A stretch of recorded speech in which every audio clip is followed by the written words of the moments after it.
இது பதவி உயர்வு, ராஜ்ய யோகம். ராஜ்ய யோகம்னா நம்மளுக்கு வந்து ராஜ்ய வாழ்க்கை வாழறதுக்கு நம்ம வந்து பதவி வேலை செய்கிற இடத்துல வந்து பதவி உயர்வு கிடைக்கணும். நம்ம போகிற இடம் வந்து எந்த விஷயமா போகிறோமோ, அந்த வேலைக்காக போகிறோமோ, அந்த வேலை வந்து தடை இல்லாமல் நம்மளுக்கு வந்து வெற்றியை கொடுக்கும். நம்ம எந்த விஷயமா நம்ம வெளியில் போகிறோமோ வேலைக்கு, வேறு விஷயமா போகிறோமா, பதவி நம்ம போகிற இடத்த ஒரு மரியாதை மதிப்பு கிடைக்கணும், அதுவும் வந்து சரி பண்ணி கொடுக்கும். நான் சொல்கிற மாரி செஞ்சீங்கன்னா உங்களுக்கு வந்து எளிமையான முறையில் உங்களுக்கு வந்து இந்த பதவி உயர்வு நம்ம ராஜ்ய வாழ்க்கை வாழறதுக்கு வழியை வகுத்து கொடுக்கும். நீங்கள் என்ன பண்ணுறீங்க, பாழழிஞ்சு பில்டிங் பங்களா இருக்குது இல்லையா, அந்த இடத்துல வந்து அரச மரம் வந்து செடியாக தான் இருக்கணும். அது என்ன பண்ணுறீங்க, பார்த்து பத்திரமா வேறு அறக்கூடாது, கட்டாகாத அப்படியே பிடிங்கி எடுத்துக்கங்க. நீங்கள் நல்ல நாளாக பார்த்து பிடிங்க வேண்டியதான். அது ஏமகண்ட ராவுக்கெல்லாம் இதெல்லாம் இல்லாமல் டைமில் பார்த்து பிடிங்க எடுத்து வந்து என்ன பண்ணுறீங்க, பித்தளை பாத்திரத்தில் ஏதோ சட்டி மாரி பார்த்து எதனா ரெடி பண்ணி வச்சுங்க.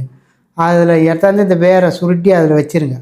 வச்சு ஒரு 5-20 நாளைக்கு நல்லா நெய்யிலே காய வைங்க, வெயிலில் வைக்கக்கூடாது. அப்படியே வச்சு நல்லா காஞ்சுதா, இப்போ 20 நாள் ஆகினதுக்கப்புறம் எடுத்து என்ன பண்ணுறீங்க, கோமியத்தில் வந்து அலம்பி விடுங்க. நல்லா கோமியத்தில் அலம்பி மறுபடியும் நெய்யிலே காய வச்சு அதுக்கப்புறம் என்ன பண்ணுறீங்க, எடுத்து ஒரு சிகப்பு கலர் துணி ஏதாச்சும் ஒரு மூட்டையே கட்டுற மாரி, அது சின்னதாக எந்த அளவுக்கு அந்த செடி இருக்குதோ அந்த அளவுக்கு அதை சுருட்டி மாடிக்கே கட்டணும்.